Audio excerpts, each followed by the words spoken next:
what eco-friendly systems, like, within an Earthship do you find the most interesting?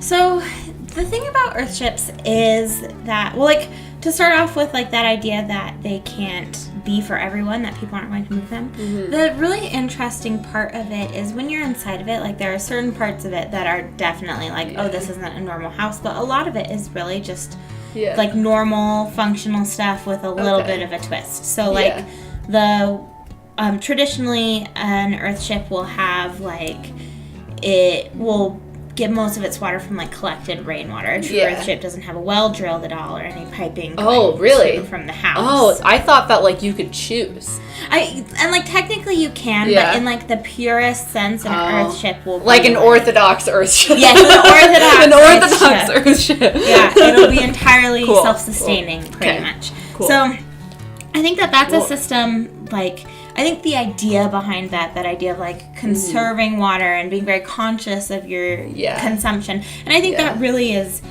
the consciousness of the consumption is what kind of does that. So for me, the most interesting part is it's not so much like, well, okay, there is one system that's really exciting, but this isn't feasible for like modern living. I really like.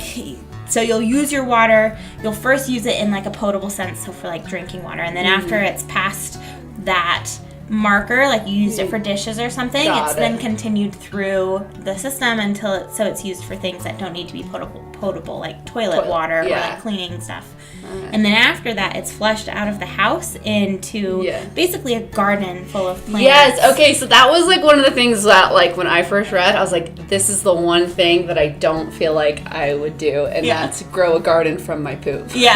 Well, it's not like, you're not, like, eating these plants. They're just, like, plants. It's kind of like a marsh behind your house, basically. Okay. And the plants, like, pure. Oh, I'd be fine with that. Yeah. No, I thought this was, like, for, like, my vegetables. And no. That's a real circle of life crap that I'm not doing. There are systems that you can do that kind of thing, but most of the time they just kind of put it out. Got it. Okay. So the idea is that you don't have just, like, waste stagnating somewhere. So it really is the circle of life. Mm-hmm. Got it. Okay. So that's good. I could do with some nice marsh plants behind my house. That I'd be fine with. It sounds like it's not bad. I don't know if mine did. Mine might have had a septic tank for, like, zoning purposes. Okay. Yeah, because that's the other thing that I've been looking up is zoning stuff. It's not fun.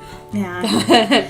Yeah, well, and, like, there are obviously some parts of it that aren't going to be practical for everyone. Like, a lot of the time, so an Earthship will be built into an artificial hill and then dug out so you can really regulate the temperature using, like, Earth's natural temperatures.